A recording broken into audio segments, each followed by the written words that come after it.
अगर आपको oxidation number नहीं आ रहा है तो आप इस कंपाउंड को कभी भी सीख नहीं पाओगे। हेलो बच्चों, कैसे आप सब? आप सभी का स्वागत करते हैं इस प्यारा सा वीडियो में। आज का ये वीडियो जो है एक बहुत ही मोस्ट इंपॉर्टेंट वीडियो है। अगर ये ना देखा तो कुछ नहीं देखा। तो चलिए स्टार्ट करते हैं। आज का टॉपिक क्या है? हम लोग का टॉपिक है कि केमिस्ट्री कैसे सीखें। टॉपिक क्या है? केमिस्ट्री कैसे सीखें। केमिस्ट्री सीखने के लिए क्या आना चाहिए? केमिस्ट्री में 3 भाग होता है, ये तो पता है सबको। किसी को डाउट है क्या? पहला क्या होता है? Organic chemistry. अरे होता है ना केमिस्ट्री। ऑर्गेनिक को बोलते हैं कार्बनिक रसायन। हिंदी भी बोल देंगे पर लिखेंगे नहीं, ठीक है। ऑर्गेनिक केमिस्ट्री होता है। दूसरा क्या होता है? फिजिकल, मान के चलो फिजिकल केमिस्ट्री होता है ना। अब भाई होता है ना केमिस्ट्री, फिजिकल केमिस्ट्री होता है। और तीसरा क्या होता है? Inorganic chemistry.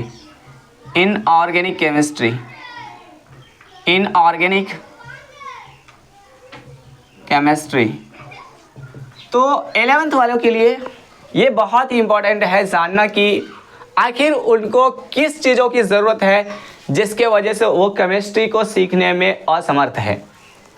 बहुत सारे बच्चे क्लास तो जाते हैं पर केमिस्ट्री उनको समझ में नहीं आती। इसके पीछे डार्क रियलिटी क्या है, उस चीज़ के बारे में आज बात करने वाले हैं। एक फॉर एग्जांपल के लिए ऑर्गेनिक में हम ये कंपाउंड यूज़ करते हैं क्या? मीथेन CH4, यानी कार्बन और हाइड्रोजन वाले कंपाउंड को ही यूज़ करते हैं हम लोग कि ऑर्गेनिक केमिस्ट्री के अंदर ज़्यादातर। बेसिकली हम लोग क्या करते हैं? कार्बन और हाइड्रोजन वाले कंपाउंड को भी यूज़ करते हैं, साथ में ये भी करते हैं क्या? COOH, ये भी क्या करते हैं? CHO। ये जो सारी चीज़ें हैं, आखिर इसके पीछे रीज़न क्या है कि ये कार्बन, हाइड्रोजन और ऑक्सीजन आपस में दोस्त बन के घूम रहे हैं। या कार्बन जो हाइड्रोजन है, कार्बन और हाइड्रोजन का बॉन्ड बन के मीथेन बना रहे हैं।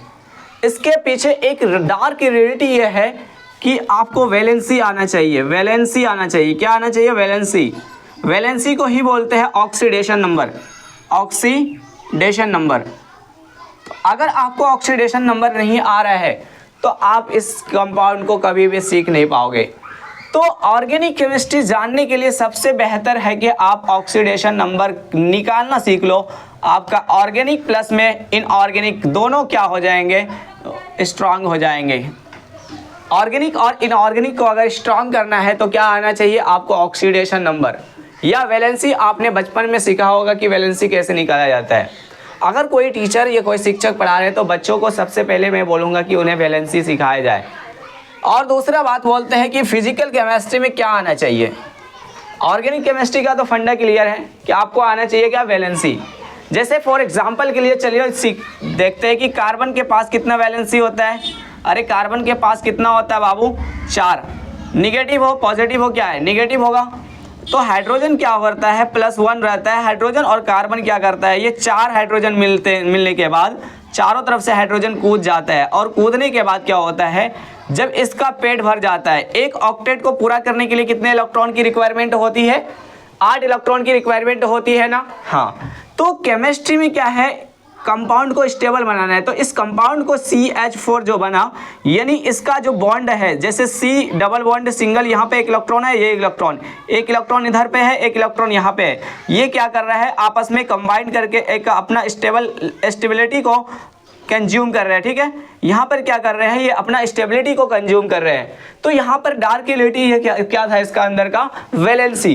तो ये वैलेंसी जो था, ये जो वैलेंसी या उसको ऑक्सीडेशन नंबर बोलते हैं, वो डार्क रियलिटी था जिसके कारण ये CH4 कंपाउंड बन पाए, ठीक है। इसके बाद आते हैं फिजिकल केमिस्ट्री में। फिजिकल केमिस्ट्री में क्या आना चाहिए? आपको आना चाहिए लॉगरिथम। क्या आना चाहिए? लॉगरिथम। तो लॉगरिथम यानी लॉग आना चाहिए। और क्या आना चाहिए? डिफरेंशिएशन आना चाहिए, डिफरेंशिएशन। और क्या आना चाहिए? इंटीग्रेशन आना चाहिए। ये अगर आपको आ रहा है तो आपका फिजिकल केमिस्ट्री खल्लास, खत्म हो गया बाबू, खत्म हो गया। अगर आपको लॉग आ रहा है, डिफरेंशिएशन, इंटीग्रेशन आ रहा है तो मतलब क्या हो गया? 50% केमिस्ट्री खल्लास। यानी अब बोल रहे हैं कि बच्चा को ये भी डाउट होंगे कि सर क्या लॉगरिथम डिफरेंशिएशन और इंटीग्रेशन क्या क्लास 12th का जो मैथ्स है या 11th में है तो उसको पूरा पढ़ना नहीं, इसमें से कुछ कुछ ऐसे चीज़ें हैं जो कि केमिस्ट्री में यूज होता है, वो याद रखना। अब इनऑर्गेनिक की बात करते हैं। इनऑर्गेनिक मतलब अकार्बनिक रसायन। अकार्बनिक रसायन के अंदर क्या आना चाहिए? सबसे पहले आपको आना चाहिए पीरियोडिक टेबल। पीरियोडिक टेबल तो हर हाल में आना चाहिए। अगर आपको पीरियोडिक टेबल नहीं आता है तो आपका इनऑर्गेनिक केमिस्ट्री पूरे इनकम्प्लीट है। कोई भी शिक्षक, कोई भी टीचर पढ़ा दे, आपको समझ में नहीं आएंगे। वो 110% आपको दावे के साथ बोल सकता हूँ कि इनऑर्गेनिक केमिस्ट्री का अगर बिना पीरियोडिक टेबल का पढ़ा दे तो मैं उसको 100% रिजल्ट बनाने वाले को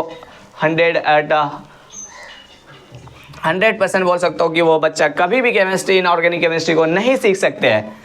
तो क्या आना चाहिए? First of all periodic table आना चाहिए। अगर पीरियोडिक टेबल आ गया तो उसको ऑक्सीडेशन नंबर भी आना चाहिए। ऑक्सीडेशन नंबर भी आना चाहिए।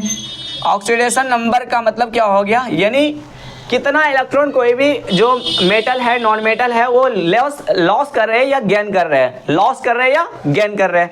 तो वो सारी चीज़ें किसके अंतर्गत आते हैं? ऑक्सीडेशन नंबर से। या वैलेंसी आना चाहिए, उसको वैलेंसी आना चाहिए। और साथ में एटॉमिक नंबर भी याद बनाना चाहिए। एटॉमिक नंबर, साथ में एटॉमिक मास। Atomic mass.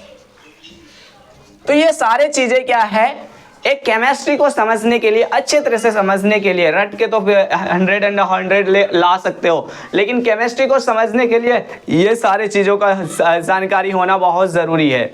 अगर वीडियो आपको सच में इंफॉर्मेटिव लगा होगा ना तो वीडियो को कीजिएगा दबा के शेयर, और अगर कमेंट करके बताइएगा कि आपको इन्फॉर्मेशन कैसा लगा। क्या मैं सच में ऐसा गाइड कर रहा हूँ जो कि एग्जिस्ट करता है? ऐसा कुछ नहीं है कि मैं हवा में बातें कर रहा हूँ।